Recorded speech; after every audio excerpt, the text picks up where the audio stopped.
All right, folks, thanks for being here. Open up today's press conference. Front row, Dave Biddle, 24/7 Sports. Ryan, as you evaluate your offensive line through 8 games, where are they at, and just how much have they improved since the first game? I think we took a step this week. Where we go from here, we'll see. But I thought, we ran off the ball better. I thought we got good movement. I thought, Trey ran hard, and that combination of things really helped and boosted our run game. So, we'll see where that takes us on Saturday against Rutgers. But we want to be playing our best football here down the stretch, and that's a big part of what we've been focusing on. This time of year, you want to be enhancing the things you're doing well, and improving the things that you feel like you need to improve on. That's been an area for sure, but there was definitely a step in the right direction. What does Trey give you guys that maybe you don't have without him? Trey gives us the ability to hit home runs. Trey's very competitive. He's versatile. He can do a lot of things in the passing game and the run game. So having him in there makes our offense much different. Third row right, Dylan Davis, Delaware Gazette. Kind of building on that Trey question. So given that he gives you the ability to hit home runs and otherwise struggling run game, is it important that you give him those 24 carries or whatever he got against Wisconsin? Thinking that you can maybe change the game with one run where you're not generating a consistent run game. I guess you know what I'm saying there. Tim only gets 3 questions. He was late for the press conference today, so only gets 3. Tim. I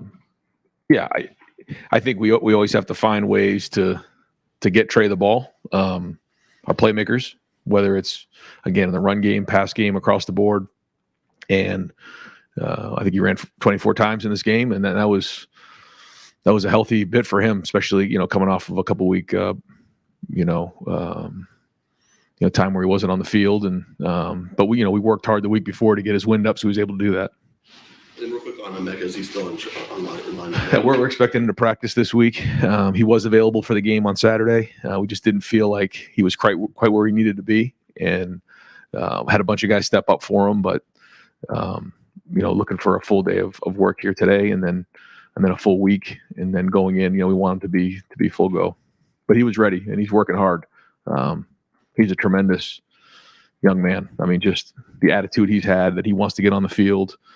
And, he's forced, others to pull him back. And that's the attitude you want to have. And that, is a great sign for your team when guys are just fighting to get back on the field. And he's one of them. Stephen Means, Cleveland.com. A little bit more on Trey. You guys made a concerted effort to get him going in the pass game as well in that second quarter. What does he give you? And when you're trying to get the running backs involved in the pass game, but you're also trying to get the tight ends involved in the pass game, do they kind of take away from each other when you're trying to get the ball spread around more? Well, you have the matchups that are the most noticeable, which is the receivers and the corners, and then you have different zones and man that you got to identify. But ultimately, what you're trying to do is space it out versus zone and win against man-to-man.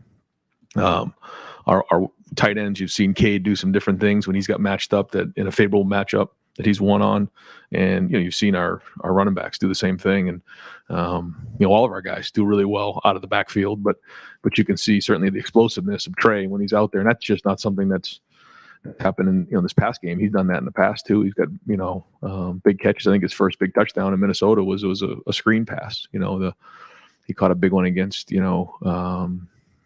Maryland last year. So he's always been a weapon out of the backfield. Kyle, I know you're not going to divulge if he's injured or not, but if you're dealing with a lower body injury as a quarterback, how can that impact you as a thrower? Well, this time of year, you're going to have, everybody does. You have things that, bumps and bruises and things, and there's difference between hurt and being injured. And another example of a guy who really fought through it and showed toughness in that game, and that's once you get in November, that's what's going to happen. You got to play depth, and guys got to work through those type of things, and those you talked about. Some different guys already today, but there's a handful of guys that was that way, and he showed his toughness in that game. So that's why we had to get back in here, get healthy this week, and have a great week of practice. Right behind him, Andy Andrews, London Warriors. Yeah, you talked about, this run that you're going to go on here in November. It's something, you brought up since the end of the Wisconsin game. Just what have you learned through your first few years as a head coach about November, maybe that's different that you've taken and you can now apply to, these late season months? Well, I just think the biggest thing is every week there's issues that you have to address. And like you said, you learn every year different things. You learn so much. You have to, take a self-assessment after every season and figure out the things that you did well and the things you got to improve on, the things you learned, and you got to get them fixed. And I think, as you look at this season, we've said we want to play our best football in November because, that's where the biggest games are. So it's been a constant build. That's been the message. But along the way, you got to win every game. So what does that mean after a game and you win? You have to identify the issues because they're there, whether you win or lose, and get them fixed so that when you get down the road, you're at full capacity. Tony Girdman, Buckeye Huddle. Ryan, with respect to the injury policy, what's the timeline on Devin, if you can update anything there? Again, it's hard for me to talk specifics, but, we're expecting Devin to practice today. In what capacity, we'll see. But, we're going to see him out there today. And then what are you missing when you don't have a Mecca? Mecca is a warrior. He's productive. He's tough. He's a great leader. He does a lot of things for us. That being said, I think Xavier Johnson has done a really nice job stepping in. I feel like Julian has stepped up in other ways, not just in the passing game. And certainly Marvin has done a great job. Cade, the guys have stepped up when he hasn't been out there. But, having him back does open up a lot of different things for us. And, it's well documented, his production since he's been here. And, again, when we have all of our guys out there, we're full of capacity, then, we're the most dangerous. But that doesn't mean we haven't got a bunch of guys that stepped up and they've kind of found different roles and you could see a little bit of that kind of showing itself on Saturday night. Rob Aller, on the feedback. Ryan, how did Kyle grade out? He had some really good snaps. He, if you were grading whatever number plays, there was a lot of pluses there. The thing that's hard about a quarterback is, one play can ruin your whole day. And there were some critical errors in there that hurt us, and he knows that. So, nobody's, more critical of himself than he is. And, but there were still a lot of good things out there as well. So we got to, eliminate the things that, can hurt the team. And certainly the turnovers are a big part of that. I mean this more as explanation than excuse. Mm-hmm. But is there, I don't know if you golf. I do. Is there such a thing as just having a bad day? If you run into that, are guys allowed to just not be feeling it that day? No.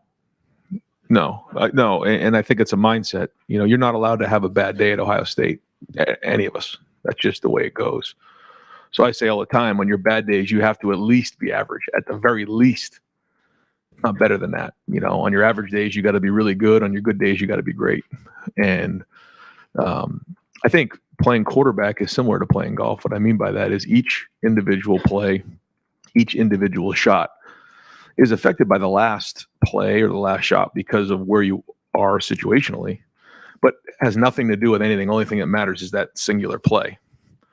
But if you hit the ball in the water on the 18th hole, you can ruin the whole 4 days of golf in the PGA. Well, it's the same thing playing quarterback. And so I tell those guys all the time that they should play golf because sometimes you have to manage the round. Some days, maybe your swing isn't where it needs to be and you have to figure out how to manage that round. You got to keep the ball in the fairway, maybe put your driver in the bag. When it's feeling good, pull it out and hit it right down the middle. There's a lot of parallels there. And I think you see a lot of quarterbacks who play golf. There's some of that goes on. And so I have suggested in the offseason for those guys to play a little golf. I think it makes sense. But yeah, to answer your question, there's, how many 80 some odd shots or 70 shots, depending how good you are at golf. And, each shot is its own individual shot. It's the same thing when you're playing quarterback. Each play is its own individual play, and you have to play that play. You can't let the last one have an impact on what you do on the next one. In the off season, yeah, we talk about that. Yeah, just, and even now, you can't let what happened in the last play because there's a lot of variables. And, if you're sitting there letting that play hurt you on the next one, then now you're really hurting the team. So I think if you were looking at the positives there in the second half, Kyle was able to move on and really even, have a voice there in the last drive telling me if we turn this into a 2-score game, we put these guys away. And so that was all positive there, that he was able to move on from that, because some guys struggle with that. They can't quite get over what just happened. All of a sudden, one bad play makes a bad day, and now you're in trouble. So I thought that was good in terms of his resilience. Andy Backstrom, Letterman Row. Ryan, with Kate Stover, 0 targets on Saturday. Is that a non-negotiable for him in terms of getting him the ball, or is that just the nature of the tight end position? Wasn't for the lack of trying. There was several plays that we designed that didn't go his way. Sometimes that does happen. But he played a great game. He was battling through that whole entire game, and he he's another warrior there now. I mean, just unbelievable captain, great player, and we're always going to try and find ways to get him the ball. What's the tight end depth beneath him and G right now for you guys? Yeah, G Scott is the 2 right now, and then after that, some inexperience. So, going to work a bunch of guys this week, and possibly get them in the game so that as we head into the home stretch here, guys have some game experience. You've seen us use different guys in that spot. We've been in 10 personnel. We've been in personnel. We bring Luke Montgomery into the game to be an extra tight end. So we have a couple different options there, but we'd like to build that depth as well. Far right, Adam King, WBNS. Did you see anything from Kyle after Saturday that maybe you hadn't seen from him yet? I mean, obviously he didn't go the way he wanted in the locker room between the game and now. How does he handle it, and do you see anything that surprised you? Well, I think when you have a couple bad drives, you kind of get your almost back up against the wall, and you got to respond. And I thought he did. So I think that was a positive. And he did get banged up in that game and fought through it. And then showed leadership down the stretch. So always trying to identify the things that we got to get better at, but the things that we need to improve on for sure. But there was some encouraging things in terms of his response to what happened. When you look at a moment like that as a quarterback, how much does having a guy like Marvin Harrison Jr. just become just kind of an outlet at that point? Oh yeah, that's very important. It's a comfort level, and those guys have been playing together for a long time, but it's not just Marvin; it's some of the other guys as well. When you have really good players around you, you have a comfort level and a confidence that those guys are going to get open and you can deliver the ball. Clay Hall, WSYX. Are you pole watching or trick or treating tonight? I'll be watching film of practice, Clay. Yeah, costume, no. Yeah, right here. A whistler on my neck. But you'll take note of the CFP. For us, we have to win this week. And, I say that every year. And I think it's great for the fans. I think it's great for football to talk about it. But ultimately, we have to continue to win and win out. So that's our focus. And we're just going to take it one week at a time. And then we'll come up for air at the end of the season, because that's what the ultimate rankings are going to matter after, the Big Ten championship game. Tom Sperry, WBNS. What's your biggest concern going to Rutgers this week? I don't know if it's concerns. I think when anytime you go on the road in the Big Ten in November, you got to bring it, and they're doing a great job. Greg does a great job. They're playing well on both sides of the ball. They have a great identity. They're going to challenge you in all 3 phases. So, again, I don't think it's a concern other than just the fact that, we got to go, continue to take the next step as a team. And that's it. What about expecting the unexpected against him? Yeah. Creative in a lot of ways, certainly in special teams, and tries to attack you. So, we got to have a good plan for that. And, we have, some real veteran guys who are aware, and so we'll challenge them and make sure that we're sound in all those areas, because they do a great job with that and are creative for sure. Far left, Jared Smalley, WCMH.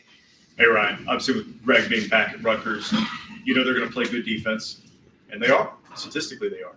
I'm wondering, when you look at evaluating them through the season, the way they've played, some of the better teams they've played, especially on defense, really, really strong against the pass. What do you see on tape that gives you an idea of why they're having some success? A combination of good players. I think the talent has been upgraded. I think they do a good job schematically and, play complementary football. And, I just think it's all those things. And so that's why we got to do a great job of preparing. And, each week has its own challenge, and this is just another version of it. When you guys recruited Davidson, was the hope that it was the pitch, hey, you get to play with your brother?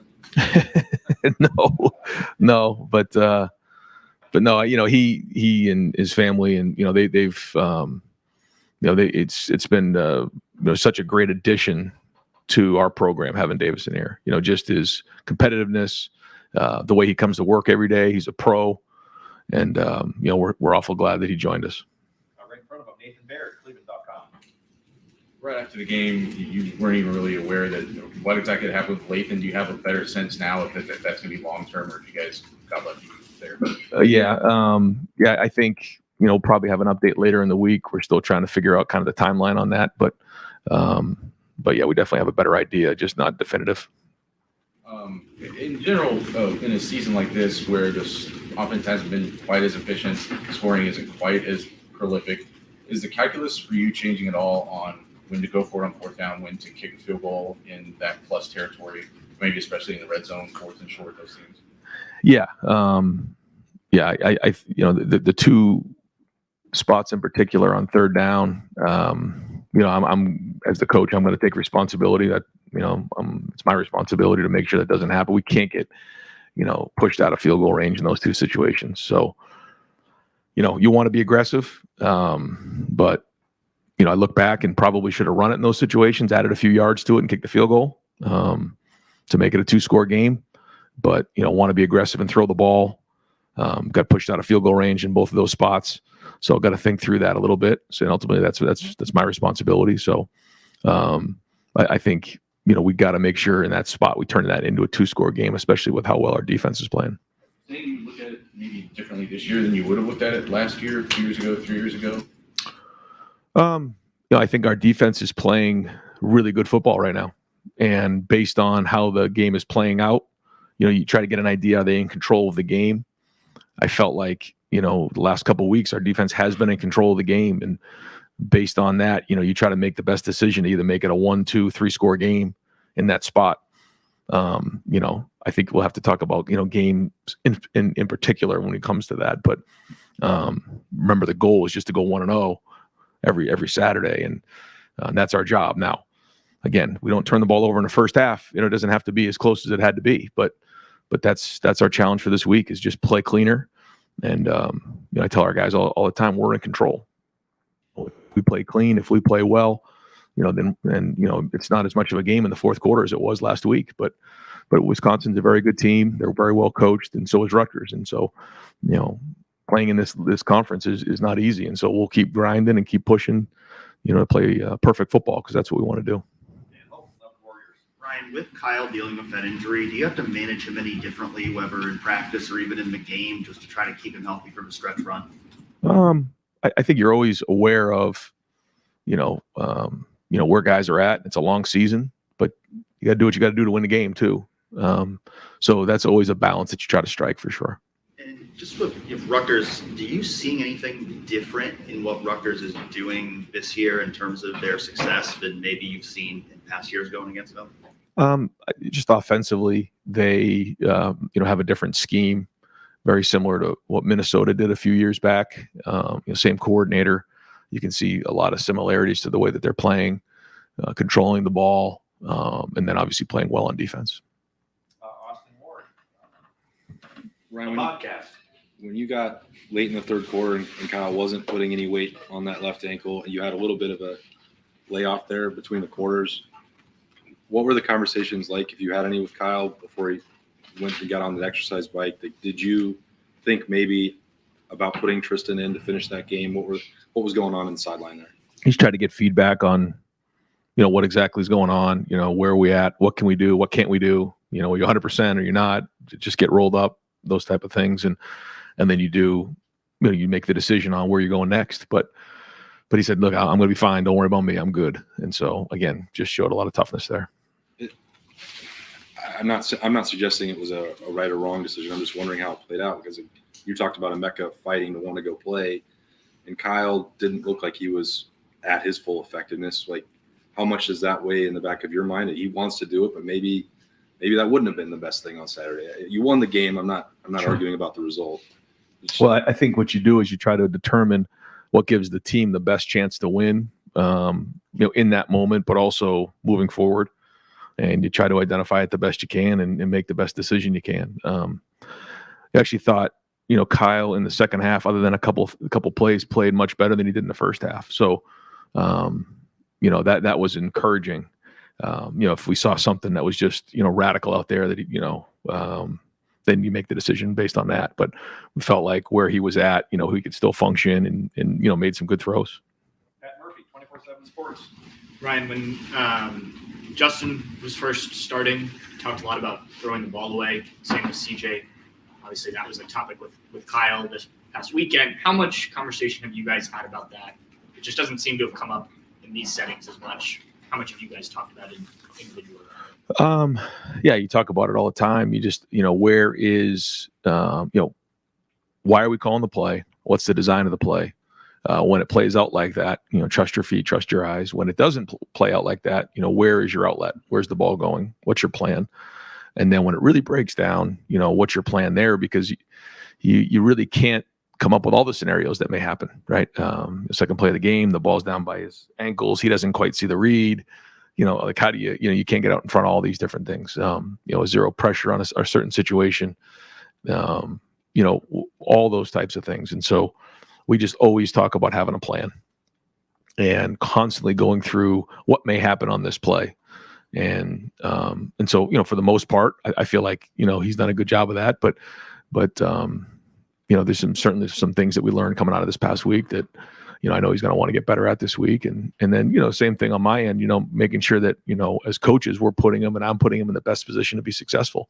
And so, we all have to look at that and make sure we're doing the right thing. In that same vein, I think he's had a number of intentional grounding penalties. I know some of those have been maybe questionable, but when you look back, is there a connection there or something you guys can address with him to avoid that situation? I think it's, again, trying not to put him in a situation like that, but also, just having a plan and an outlet for, when things break down, what is your answer? Where is that ball going?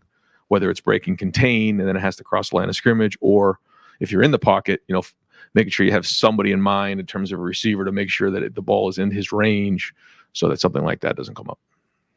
Spencer Holbrook, Letterman Row. Randy said after the game that Marvin needed a few more targets, he thought. But other than Marvin, the rest of your receivers. That's every game. But receivers not named Marvin only had 4 targets. Is that not enough? And what do you have to do to get Julian and Carnell? And I'm sure it's going to change when Mecca comes back, but get those guys more involved. Yeah. Just try to continually find different ways to get guys open and, keep pushing the envelope on it. I think it's week to week. And we ran the ball. I forget how many times we ran the ball in this game, but we ran it a bunch as well, and we got a little bit of rhythm going in the run game. So, maybe didn't have as many opportunities for those guys, and there were a couple intentional groundings and things like that maybe were designed for certain guys that didn't show up. But no, we're going to try to spread the ball around the best we can. Bill Rabinowitz, Columbus Dispatch. Yeah.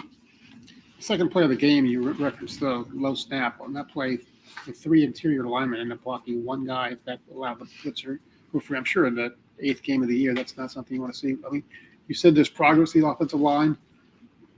Is there enough progress, and then where does it stand? Well, that play in particular, the guy who blitzed was hot, and the play was designed to block the 2 guys off the edge, and Kyle didn't quite see him coming. So, he said once his eyes went down, he couldn't see him. If his eyes were up, he would have seen that was a pressure, and the ball would have gone to Trey. And we had 2 blockers out in front of him, and probably would have been an explosive play. Didn't happen.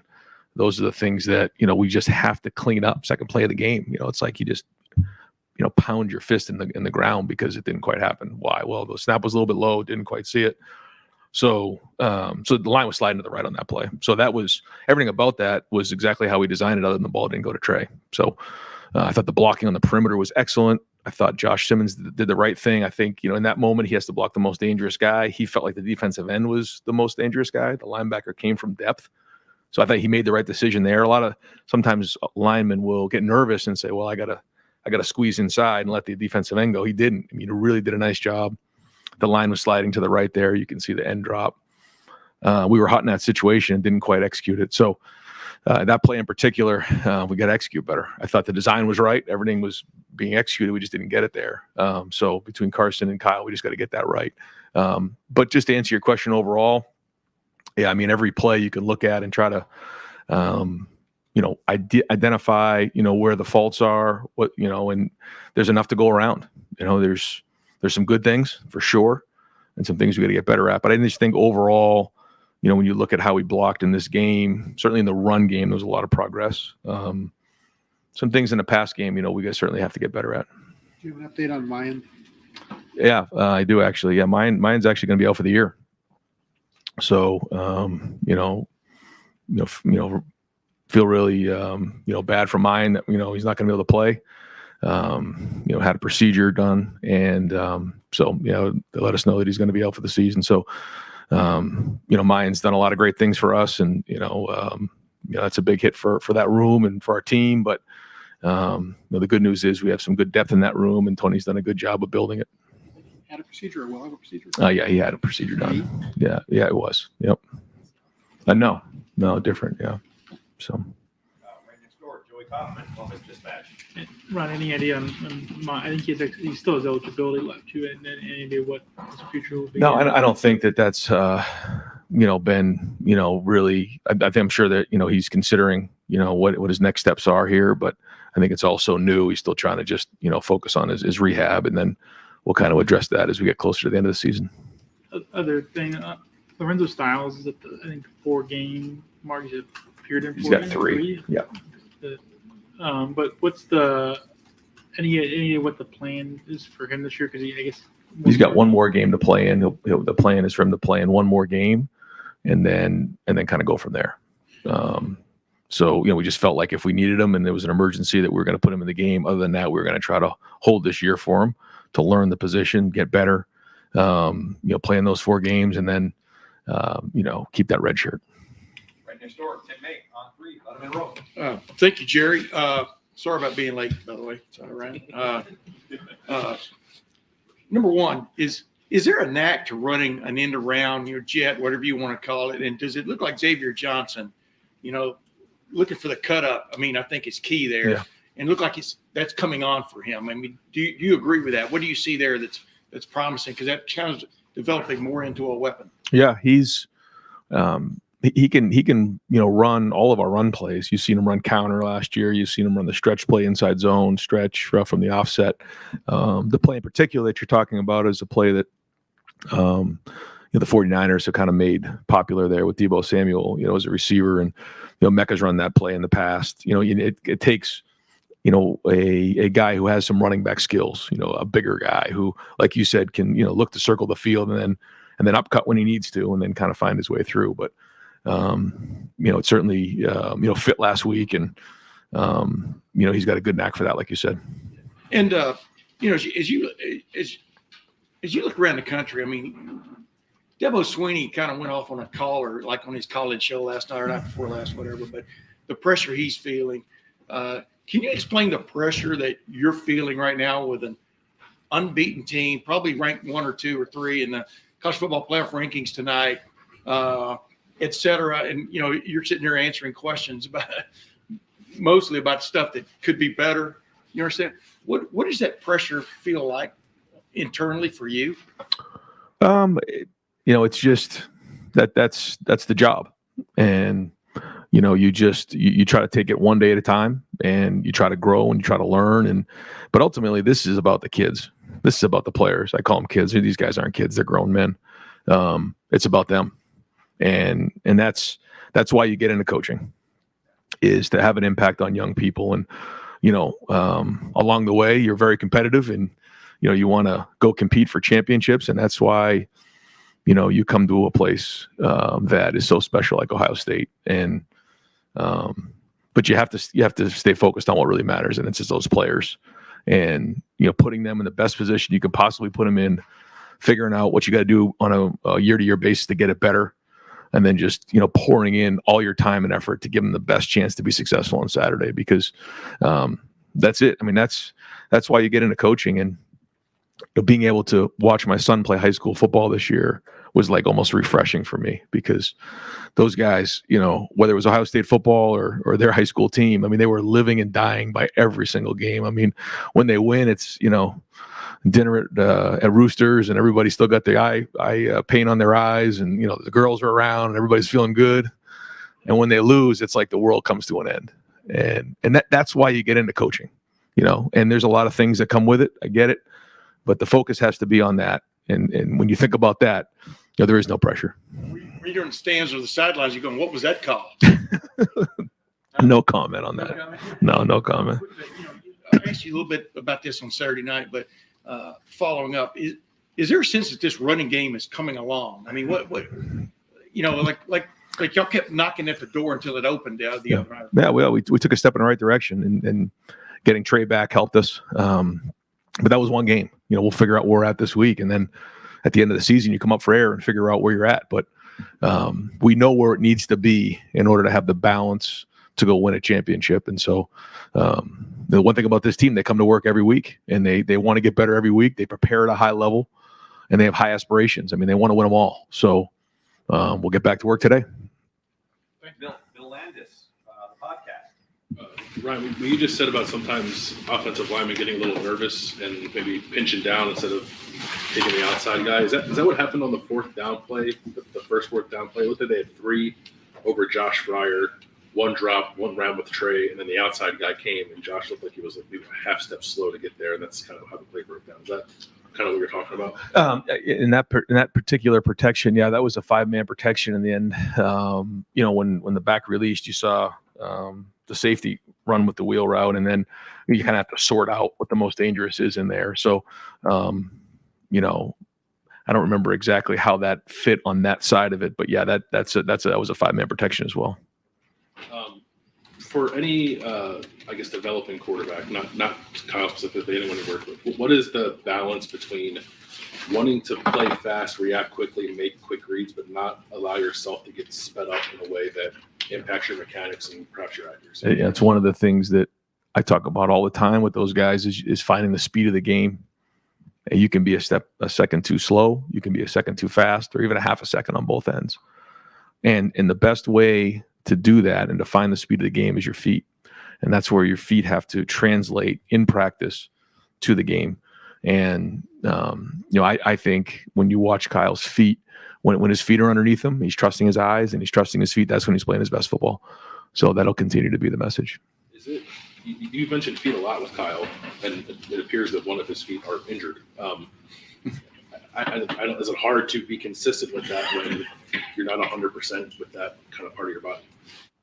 I don't know. I mean, there's, this time of year, there's going to be a lot of things that come up, and, it's just kind of the way it goes. But I say it all the time, and Coach Mick says it all the time. Nobody cares. We got to go win games. So that's the mentality our entire team has. And right next door, we're wrapping up with Doug Maurice, Kings of Columbus. Right, you talked about this a little bit. You guys are averaging like 33 points a game offensively this year, only giving up 10. Most of your tenure, you guys are scoring in the mid-40s, but the last several years you're giving up points in the 20s. Just what's the process of, it's a little bit of a different game. You talked about it some, but just what's it been like for you guys understanding what this team is, and then how that may or may not affect decision-making, how you coach it, stuff you do during a game? Yeah, well, I think the goal is always to score as many points as you can on offense. So that hasn't changed. I think early on when you have some new faces in there, maybe you're trying to build as you go. But then when you find yourself in, we've been in some top 10 matchup games, some top 25 matchup games where, you got to do everything you possibly can to win those games. And then, we're looking to continue to build as we go. If we take care of the football and are more efficient, then maybe we are in the 40s here. And so what's happened in the past has happened in the past. So let's get ourselves into the 40s here in the month of November. That's the goal. But I'm talking about the offense. But as a whole, when the defense is controlling the game, we're going to make sure that we win the game. You can't all of a sudden get selfish or, or out in front of yourself because,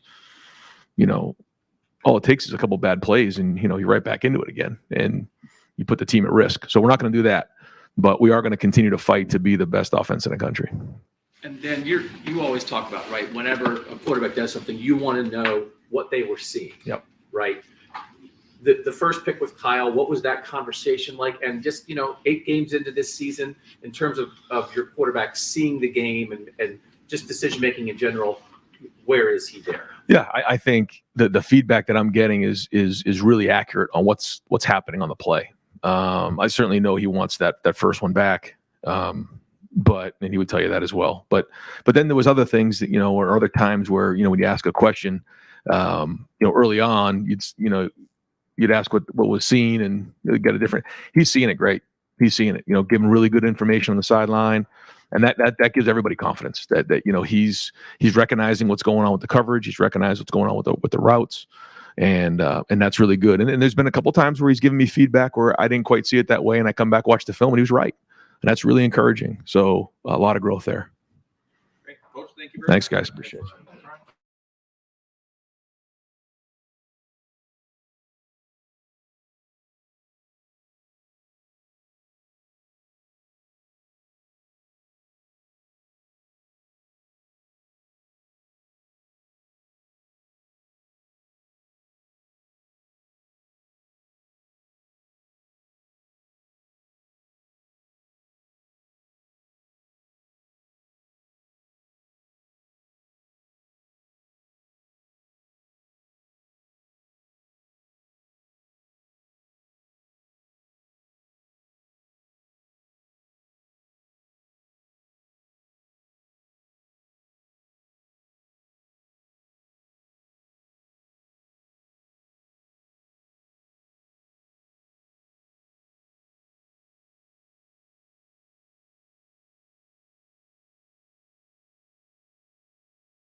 We are going to open up questioning for Coach Jim Knowles. Front row right here, Austin Ward. Jim, if Lathan is out for a couple of weeks, what would that do to the configuration, you think? We saw Sonny and Jordan play a little bit more together on Saturday. Would that be the way you think you'd continue? Yeah, I think that's highly possible. What do you like about, or what concerns would you have either way, I guess, if pairing those two together? No concerns. I think they've both proven themselves in a lot of different dimensions, so I don't have any concerns about it. Far left, Nathan Barrett, Cleveland.com. When you guys were first looking at Davidson from the portal, just what maybe jumped out at you immediately that this was somebody that you needed to pursue hard? He's aggressive. He plays with confidence, gets his hands on people. He's not afraid to fight at corner and challenge people. You can see that. And he's a willing tackler. Like, he really throws himself in there in the run game, which I think you don't see that in corners all the time. Did that have a greater value to you coming off of last season? Because that was, I know because of injuries and other things, but that was an element that was kind of missing from that group. Yeah, it was a dynamic I think we needed. He raised the level of all the guys around him. Competed, as a new guy, you come in, he's competing in practice and everybody sees that, and he's not intimidated by anybody. So yeah, I think it helped a lot. Right behind him, Joe Nugent, WCMH. 8 games into the season, only one player has rushed for more than 100 yards against you guys. How much of that is improved defense, and how much of that is different college football these days?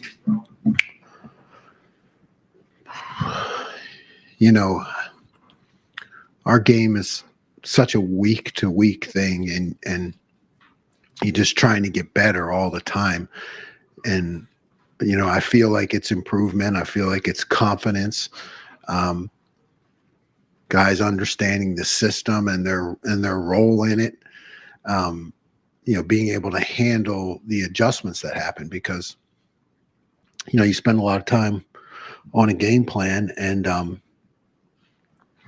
sometimes that changes on Saturday, right? A lot of times it changes on Saturday as the game goes on. So I feel like particularly in the run game, we're able to make adjustments, and I think it shows up. Dan Hope, 11 Warriors. Jim, even before Lathan went out of the game, you had Sonny back there playing deep safety. Just what went into that decision to move him from nickel to safety last week? It was just more of a nickel. It was more of a nickel game in terms of the matchup on the slot, and we felt like, Jordan would be better at that. So we wanted to find places to get Sonny into the game. And against a spread RPO team, playing him at high safety worked, and it's a good thing we did it. When you think about Sonny's long-term future, do you think that playing one of those high safety spots could be the long-term plan for him? Yeah, I think it's possible. I think, he's now getting experience at both, and I think he can really add a different dimension, as you look to the future and structuring things, so he can be in there with other guys and end up in different places and add some unpredictability to it. Fourth row right, Andy Backstrom, Letterman row. Jim, in terms of the run defense, Jack Sawyer seems like he's really stepped up the last few weeks in that regard. Is he someone that you kind of have to watch the game twice to really realize everything he's doing against the run? Yeah, I think so. I think anybody who's serious about watching the game and studying it, like I know you men and women are, probably more at the Ohio State than anywhere I've ever been. I mean, there's a lot of great football knowledge in the fan base and in the reporters. Yeah, so when you watch it, you see that he is controlling things at the line of scrimmage and getting off blocks. And I think all 3 of those plays in the goal line, he was involved in. He was involved in them, in those stops. Those are huge stops, huge stops as you look at the flow of the game. So, yeah, he's been doing that, and maybe that doesn't show up in the sack statistics, but it means a lot to the defense. Jeremy, deep center field, Jeremy Birmingham, podcast. Jim, you guys have not played what would be probably described as like an athletic quarterback yet this year. You played guys that move around in the pocket well. Obviously, St. Martin and those guys who played a lot of ball, but Wimsett is a little bit different in the way that he's utilized. How does that change the plan for you this week, if at all? And does that mean you maybe have a different, expectation of what success is this week? You always have. You have to have that element in the college game all the time, because anybody can do it. I think you have to put some things in to make sure you can control it more rather than just be, hey, we're fundamentally sound, we got everything covered. You have to have some things where you're controlling that more. Also, flattery works great with us, so just keep telling us how great we are if you don't mind. I'm not going to say anything.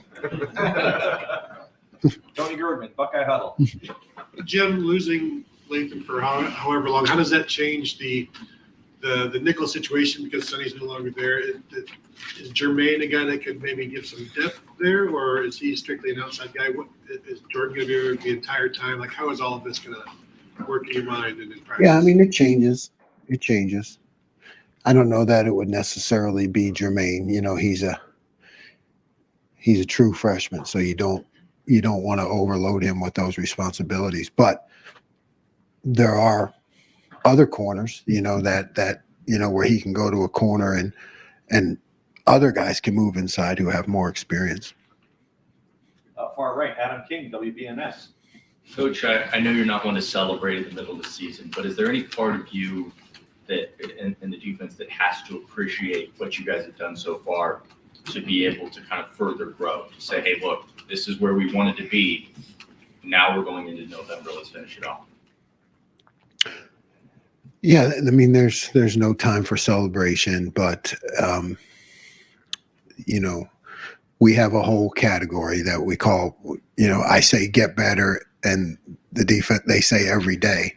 And then I say things we're doing well and things we need to get better at. So it's all, and then we go through. So yeah, you're highlighting those things that you're doing well, and then you're fixing the things that you can get better at. It's just a constant process. But I think when you have more good things, it's better.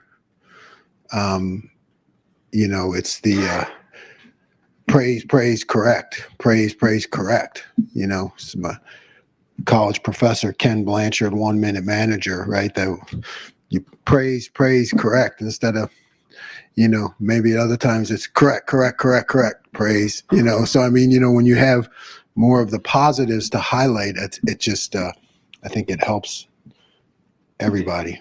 Sorry about that, Coach. Tim May, on 3, 11 in a row. Yeah, with it, in that vein, you're sitting up in the press box. It seems like everybody has one good drive again. You know what I mean? I mean, Thanks, Tim. What's going through your but you know what I'm talking about.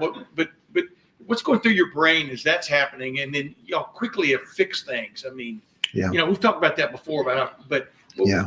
What is going through? Okay, they got me there. You know what I mean? What is that? Yeah, and you're right. That happens. I don't like it, So you're just constantly trying to learn. Like the whole process of a game is really, as my job is to not celebrate the good plays or get too down about the bad ones, right? You're just trying to process it and fix, or so yeah, and we've been able to adjust. So I think that's just, again, it's a good part of having guys who've been around in year 2. I think you can adjust quicker. And another quickie, you've been around the game for a long time. You played it and stuff. I played Division 68 though. Yeah, it was. Yeah. Doesn't matter. You play. Yeah.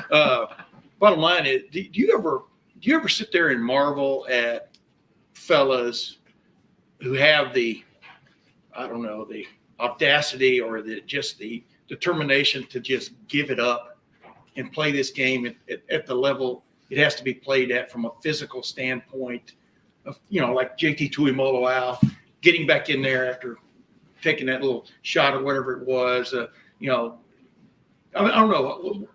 I guess what goes into a defensive player's mindset that makes him play full speed, knowing the consequences? Yeah, there's a toughness, obviously, that goes along with our sport. And then when you play defense, I think there's just an extra, we always talk about, our honor, defending our team, defending our fan base, really, it's like defending all that work, because they put in so much work. I mean, what people don't even know, they put in so much work. And you say what you want, but these guys work 365 days a year. So then you get these limited number of games. And really, I think the extra toughness for them comes from the brotherhood. And it's like, hey, we put all this work in. Now it's our job to defend it, So it's a tough man's game, no doubt. And I think on defense, you're, like I always say, joke with offensive coaches, you can't punt on defense. You can't say, hey, we don't want to play anymore. Can we get off the field? You can't do that. You have to stop them. That's what I tell them before every game is somebody has to make the tackle. Somebody has to put the other guy on the ground. And I think there's just a toughness that comes with that. Tommy's play on the shovel pass, was that just from what you watched on video? You saw it live, watched on video. What does that just say about him? That was an amazing play. I mean, if you brilliant men and women of the media broke that play down, we actually did not hit the blitz right. If you watched it, we had two guys up the field. I think we had Caden and Jordan. Well, they were supposed to X. Jordan didn't X. So now Tommy should have had help on that, and he was left one-on-one with that, with just a goal line tackle, and really, really an amazing play. Really. I mean, I think that just epitomizes hopefully where we're at right now, toughness. And then, like I said about Jack Sawyer, I mean, you're talking about, the space from here to the wall. And like Jack Sawyer came like all the way around from the other side and wedged his body in there to push it back. So I don't know. That's not sexy, but that's our game. I mean, that's what wins football games. Joey Kaufman, Columbus Dispatch. Jim, was there a moment where you thought Cody was going to be able to have more of the snap share this year than he had last year? I know he didn't play last week, but generally last couple weeks he's played more. Was there a time where you felt like he was going to? Yeah, I still think that. Sometimes you get like, every time we put him in there, it was a 3 and out, and then all of a sudden you look at the end of the game and he doesn't have as many snaps as you want, and that it just kind of works out that way when you start to put him in series. But I still believe that he's going to get more snaps, and he deserves it, and he's done a really good job. When he's in there, what's the best thing he provides for you guys? He is, he's really like a Mike linebacker at will, and he really kind of sees the field the same way Tommy does, and he thinks a lot like I do. Like he and Tommy, they understand how I think and why I'm calling things, so he's like really an extra quarterback out there for us. Right next door, Bill Rabinowitz, Columbus Dispatch. How well has Lathan been playing? Lathan's been much improved. His eyes, any issues he's had in the past, we call it eye discipline, just like seeing too much, and he's really started to I call it see a little to see a lot. Like, a lot of times at that safety position, you have to see just this, because that right there will tell you everything else that's going on. So yeah, he had really been improved. Yeah.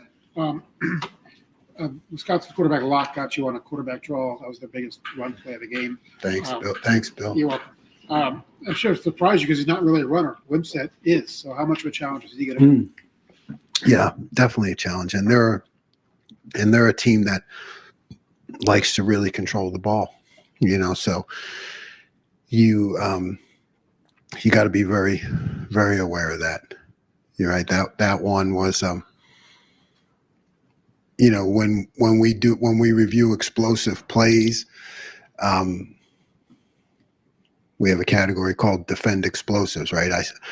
I say defend explosives. They say 5 or less undefeated, so 5 or less explosive plays, we're going to win every game. But then I have to put them up there and I have to talk about why they happened. So when that one came up, I had to say, okay, that's on me. Say that was my call was not good for that play. But with the guy we're facing this week, you have to be very aware of it. Government Marines, Kings of Columbus. Cameron Martinez was in for a handful of snaps last game. I guess the dime look, fourth covered. How do you? I mean, we know sub packages are part of the deal, but just what's the process of when you decide to go to a look like that? When you decide to maybe stick with? Yeah, it's all matchups. It's all matchups.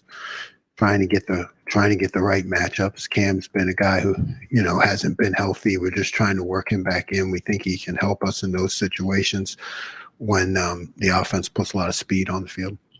And we talked about this a lot early in the season, but just the conversations you have with your defense now, maybe compared to a year ago, and in the spring and in the offseason, you were talking about like just that next level, that second year.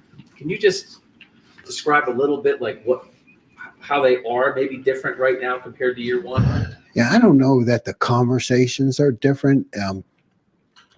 The expectations are different. I think that's where it all goes. It's all about the expectations.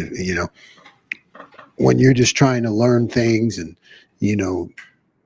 maybe trying to fake it until you make it, there's like a different feeling than whether you're going to stop them, that you expect to stop them. And here's why, so I just think the expectations are a lot different. And we'll wrap it up with Bill Landis, the podcast. Jim, the second down run stop that Hero made in the fourth quarter, I was surprised to kind of see him out there. I don't know if you were, but have you seen that coming for him? Like that was a 7-point game. They're kind of near midfield, and a redshirt freshman who's hardly ever played makes a pretty big play there. That's a really good play. I'm glad you saw that. And yeah, we had been seeing that with Hero. Hero's been a guy that's been showing up in inside drill, and he's been, we've been working him in a lot in practice. And yeah, I was really pleased with that play. That was a good play. I mean, he beat the block and made the tackle. I mean, that's a big deal. And our defensive tackles have been doing that a lot more this year. Not just using up blocks, but actually beating the block and making the tackle. That's a big deal. And Hero is doing a nice job. Great. Coach, thank you very much. Thanks, Jim. Thanks, Jim.